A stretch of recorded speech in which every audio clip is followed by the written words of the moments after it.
Alvíceras, alvíceras. Olá você, muito bem. Mais uma aula do nosso curso de Introdução ao Estudo do Novo Testamento Grego, que não deixa de ser também um curso de crítica textual, um curso de língua grega, um curso de teologia bíblica, um curso de hermenêutica e assim por diante. Porque todas essas áreas, na verdade, ao fim e ao cabo, elas se imbricam, elas se entrecruzam, né? E hoje nós estamos na parte mais gostosa do nosso curso, que é a parte de crítica textual e a interpretação também de textos difíceis do Novo Testamento grego. Muito bem, o que eu quero trazer para vocês hoje, o assunto que eu trago para vocês hoje, são dois conceitos bastante importantes em crítica textual: a ditografia e a haplografia. Pois é, nós já vimos homeoarcton, nós já vimos homeoteleuto, enfim, conceitos que tais. Hoje veremos ditografia e haplografia. Mas o que são ditografia e haplografia?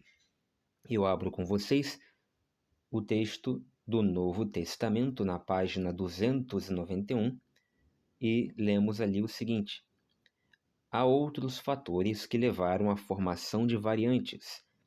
Facilmente, um copista podia acidentalmente escrever duas vezes ditografia, ou seja, escrever duas vezes uma letra, ditografia, uma combinação de letras ou uma sílaba. Ou então, nós já aprendemos aqui que ditografia é quando o copista ele escreve duas vezes, indevidamente duas vezes, uma letra ou uma combinação de letras, ou mesmo uma sílaba. Isso é uma ditografia. Também pode ocorrer o contrário, a omissão involuntária, a haplografia, de, enfim, duas letras, ou uma sílaba, ou uma combinação de letras. Então, ditografia é a repetição de uma letra ou de uma sílaba, e a haplografia é a omissão dela.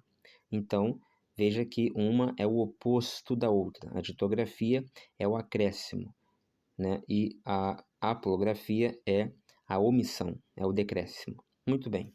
Mas vamos dar aqui um exemplo para que a gente possa ver na prática como isso se dá no Novo Testamento grego. Veja, primeira epístola de Paulo aos Tessalonicenses, capítulo 2, versículo 7.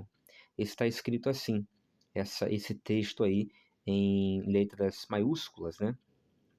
É um texto maiúsculo, em grego você vê aí na sua tela, e eu separei dentro dessa linha, dessa frase, desse versículo, eu separei à esquerda, um pouco mais à esquerda, eu marquei com rosa. E logo na sequência, emendado, quando termina o rosa, começa a marcação em azul. Então você consegue ver duas palavras: egenefemen, à esquerda, em rosa, e nepioi, né? Nepioi, à direita, em azul. Egenefemen, em grego, significa nos tornamos, e nepioi significa crianças. Só que veja, como egenefemen termina com ni e nepioi começa com ni, então é possível que haja ali uma ditografia, ou seja, nepioi talvez não começasse, não devesse estar ali essa palavra nepioi, porque talvez esse ni de nepioi seja um acréscimo, ou seja, um acréscimo ditográfico. E aí então existiria no lugar de nepioi a palavra, a mesma palavra, só que sem o ni, que é uma outra palavra, a palavra epioi, que significa outra coisa, significa brandos. Então vamos ler o versículo de 1 Tessalonicenses para a gente entender o contexto dessa passagem. Vamos ver aqui, eu vou ver se eu abro com vocês aqui. 1 Tessalonicenses, capítulo 2, versículo 7. onde está escrito assim: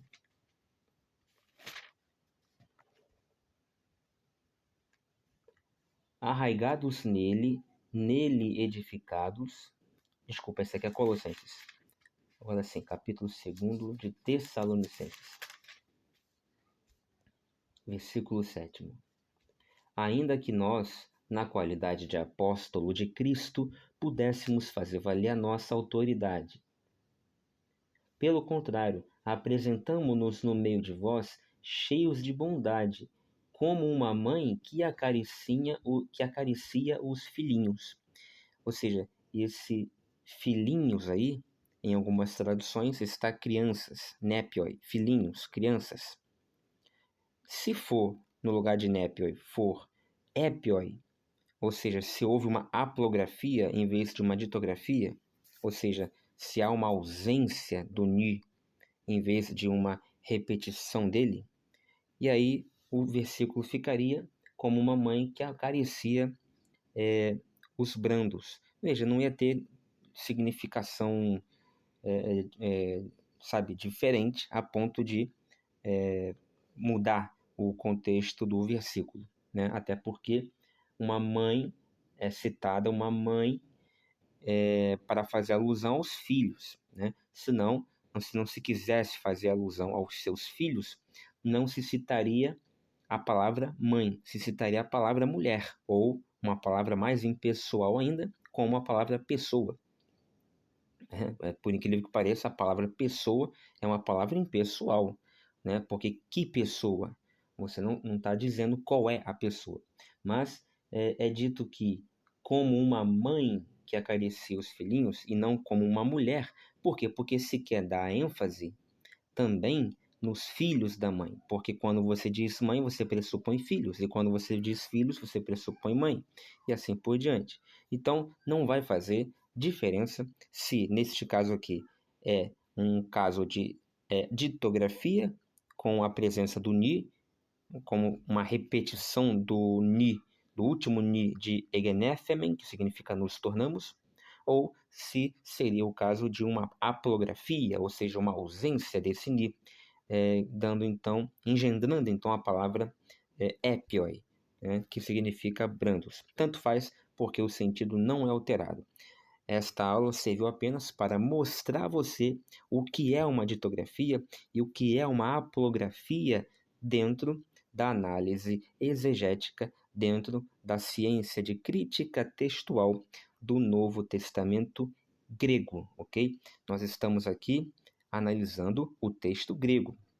Nós partimos do texto, da linha, da frase, do versículo em grego, é esse que você vê aí, tá? Dei um zoom para você, esse que você vê aí. Nós partimos disso, do grego.